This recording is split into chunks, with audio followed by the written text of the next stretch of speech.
I think the program's about.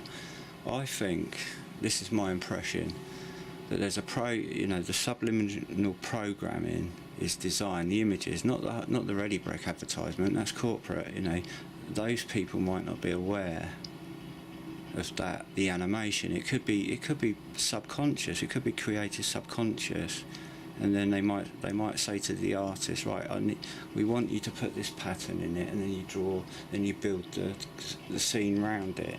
So the people doing all the creativity wouldn't necessarily see the imagery in it, which is Freemasonry, or that craft, and it's a wicked craft because it's a lie. Now if you got people you trust and they're all lying, right, how can you bloody trust them? Come on. And these societies are, probably one time when you had the right people in them, they were watching each other's back, and there's like a flock of sheep who like watching each other, and they're all together in a thing, so that, less, you're not going to get attacked. But it's the opposite now. All the sheep are scattered, and it's just like a black blob in the middle. There's no parent at home to go to. It's just all a cardboard cutout parent, and they hang it up on a tree, and then they play pretty lights and colours and stuff, and and all the upright people are out there working their socks off to help feed everyone. And the world goes on, but it's interfered with this. Of course there's a lot of good stuff in the world, it's not all this, but this saturates the whole goodness of everything. It's so oppressive in suburbia, just to be, there's not a, it's not, seeing the stars and things, and then you get all this. I don't watch telly, I just can't, it's sickening. Computer games, I can, maybe 5 or 10 minutes, I can play something that's sort of based on reality, and it's just a nice way to unwind. That's the limit. Otherwise I just get absorbed by it, and I get like hooked on it, and in a daze, and I go, I'll check myself, this is just like robbing my brain cells, and that's what been my problem. Right.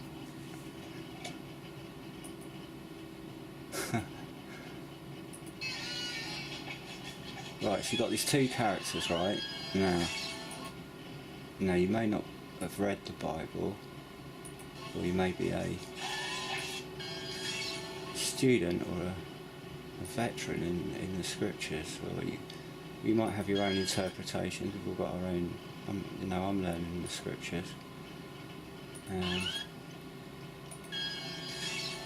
I missed them. Never mind. Right. So you got one with an eye patch, one with a German pith helmet, and the horns. Right, that's a broken horn. That's symbolic. Right, one horn's higher than the other. There's something in devil worship, because I think that's the goat. The goat. It's got one horn slightly tipping over the other one for some reason. So there's some significance there, but I don't know what it means. I'm not really well versed in the Masonic setup. There's if you want to investigate that, I'd recommend that you read about the core doctrine of Masonic, and Albert Pike. He was the guy who wrote the craft, so that's where I went, and that's where you get all the juice of the knowledge and the light of the imagery. But this is using biblical imagery. And you remember the two white posts, you see. Now if you think in scripture, if you think in the Bible, in the last period, in the book of Revelation, the bit of revelation is like you draw a circle. You draw a circle around time, and it's 7 years. You imagine drawing from a point 7 year circle like that, or just a 7 year span of time. That, and put two pins either side, okay? Now that represents that period, but they might not necessarily know that. But in the Bible, that's what it represents. These evil people they want to distort the true meaning, so they're giving it their own meaning here, and that's what they're revealing. But anyone who's not paying that sort of attention, right, is not looking at that. It's just a guy with a helmet. Don't be silly, he's got an eye patch. Well, the antichrist, like that's in his right eye, you see. Now you're being told in the imagery you're blind in your right eye, right? So you can't see it though, you're blind in your right eye. And he's got his horns on, so you've got it's like there's the devil, you've got the antichrist figure.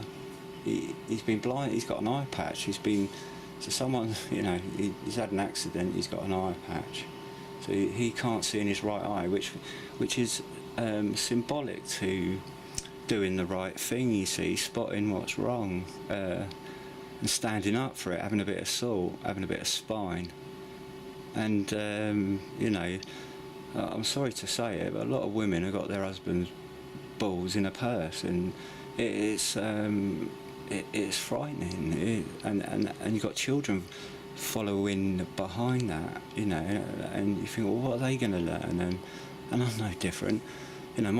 For my life, it was like my parents in driving through life in the back, and I'm the only one who's worried what's coming up the road, and I'm traumatised as an infant. It was like, whoa, one's pulling one way, one's pulling the other, and it's like, oh dear, what happened here? And my heart's all over the place, and and you think, well, Mum and Dad, you should have considered me, but you should. And then one minute, there's times in my childhood that my mum and dad were just beautiful. They were stable, they were upright, they weren't perfect.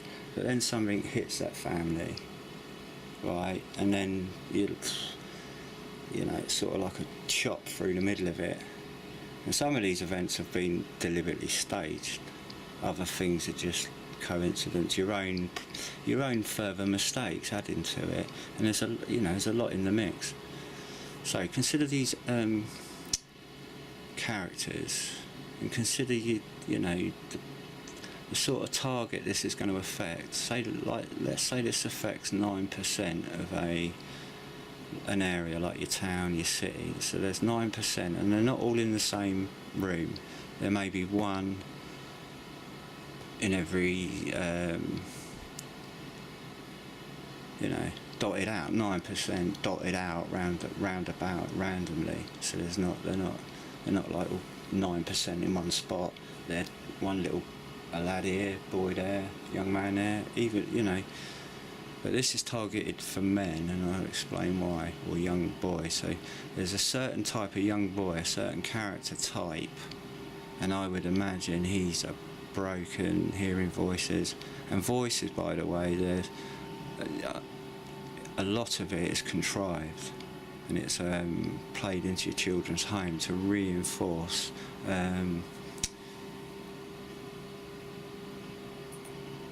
the medication industry, the corporate industry, and it all ties in with this craft, Masonic. They're all corporate, so they've all got their fingers in it, and and we're buying the products, and there's people. I'm not saying ready break, but that everyone's associated. Everyone works together. You think of how many people are doing in advertising. You've got the animators.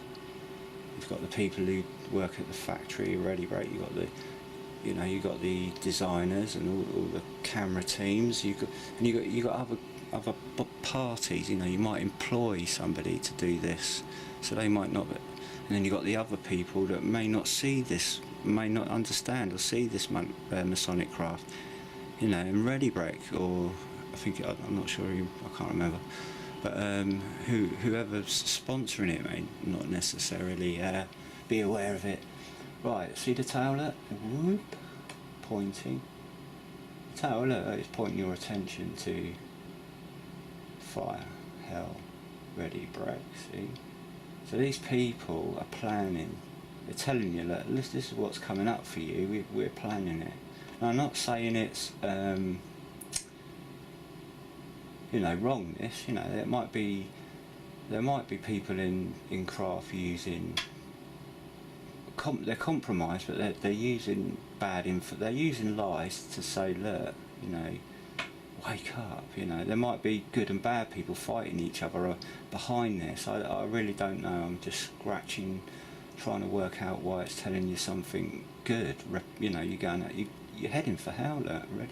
Ready, break, ready, break, hell.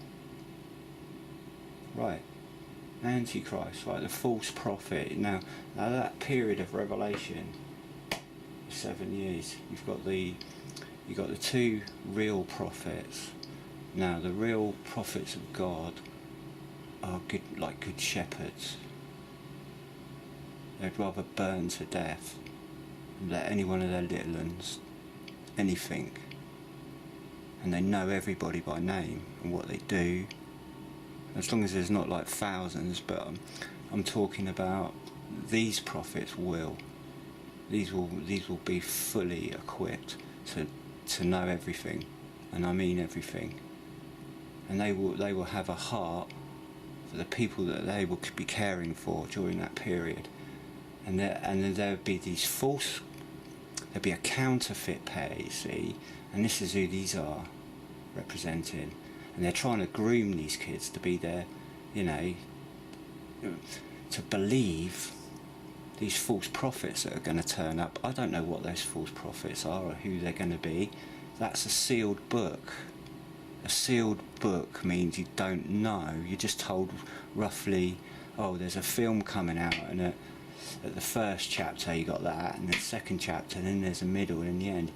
You haven't watched the film yet, so you don't get the seals. So it's speculation, but we know the characters. So there's the false prophet, and he's going to say, yeah, he's the Messiah, he's the one we've been all waiting for, right? So they need two patsies. The people making, you know, or the devil, he needs representatives to get these two patsies to do the job, to testify, you know, of the to lead people away from the truth, because they want to keep it all in their hands. So they're going to be trying to lead. You know, the devil wants to keep it all in power. The world and the lust is the devil's. It's his world, and he's raised it up to be his world. And we're deceived by his world because we're sinners and we didn't believe in Christ. And this is a warning. And this is in 1996, and I was so blinded and burnt out. I was like hit by a bomb, and I'm only just recovering. I'm so thankful to be alive and spot this, and I'm guilty of not getting it out, but I couldn't get it out. I was just overwhelmed. I've only just picked myself up and got back down.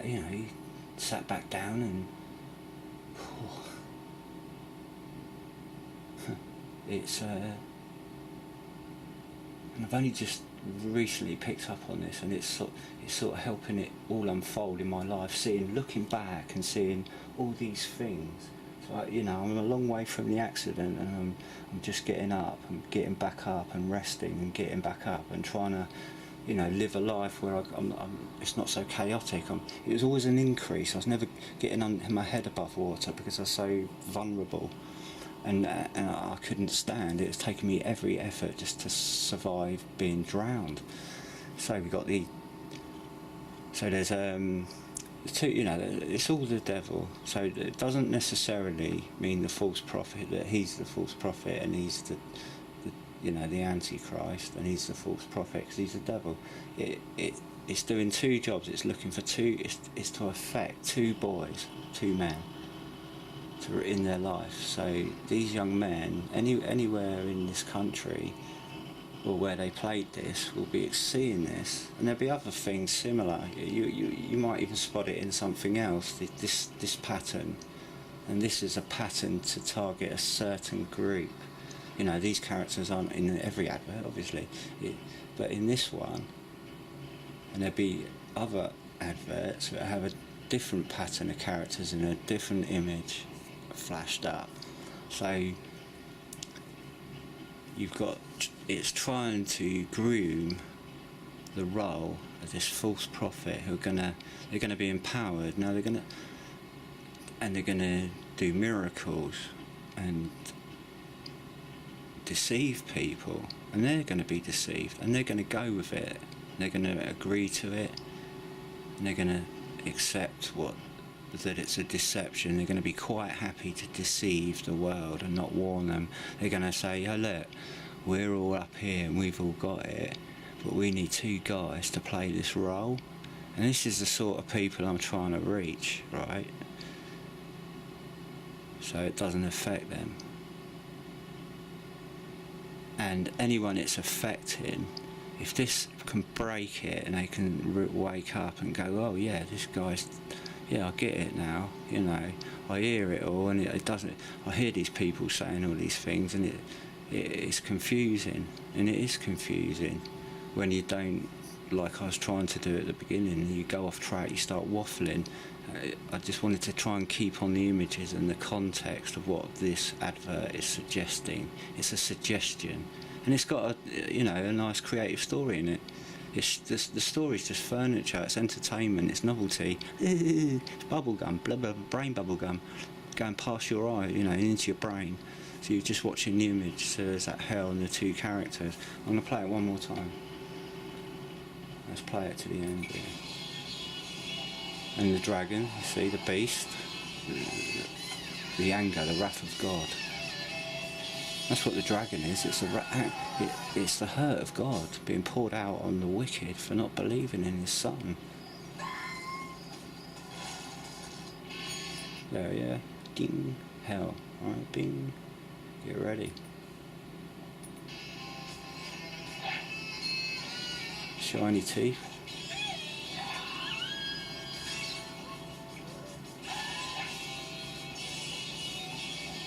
Eating the ready back.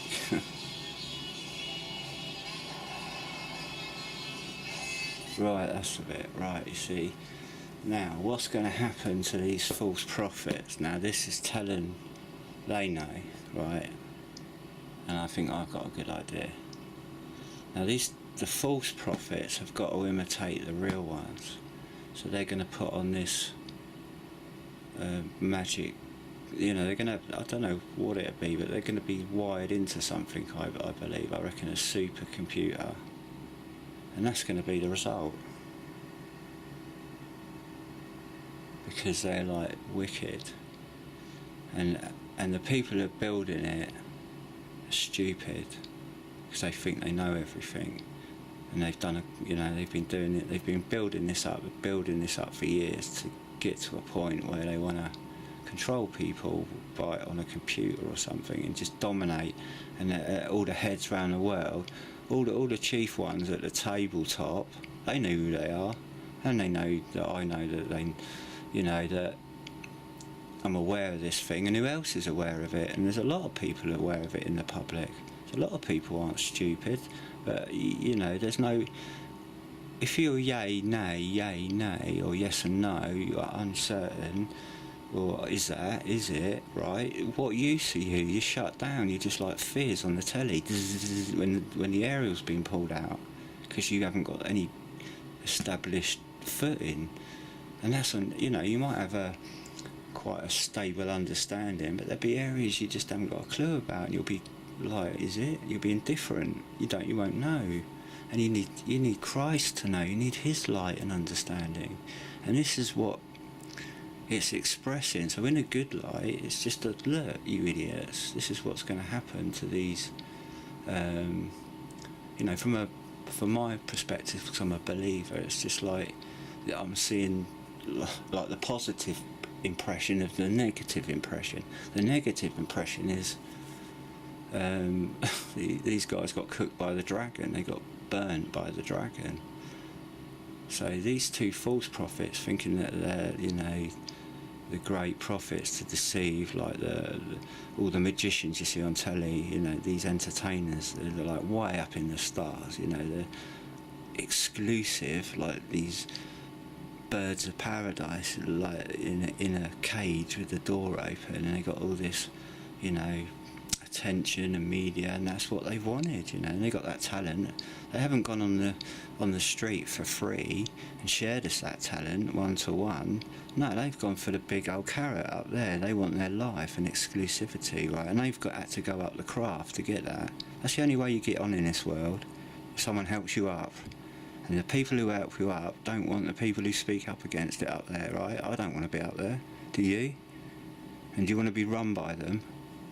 Or do you want to be run by your conscience and the law? This is illegal. And I could run off a phone book of crimes and illegal things being winked at and ignored. And this, you know, this is just a little thread. Remember, I said. And how long have I been talking? I thought, I could do this video in about a minute. And now I'm hooked on explaining it because it's just pouring out of me. And the warning of it. So there's young men getting affected on every level. You just go and have investigate, watch, and just look for it until you see it, and get a string of video. Get the ones you remember that had an impression on you. Because that's what I done. I went back to all the things and that was good. Yeah, I like that. That made me really calm. That was written by somebody really, you know, had a real heart for children, had a real family. These ain't concerned about your children. Not so much. It might be an afterthought. I'll put some oats in the pretty picture. How can we get our image across? What can we sell? Oh, I know. Let's do that. Oats are cheap. You know. It's a mock. These people behind this are mocking you. They're saying, look, we know what's going on. You dummos, pay for it. You dummos, you know, you're blinded by your bubble gum and your dreams and the carrot that's been held up all the time by the devil. Oh, what do you want to be when you grow up? I want to be a big pop star.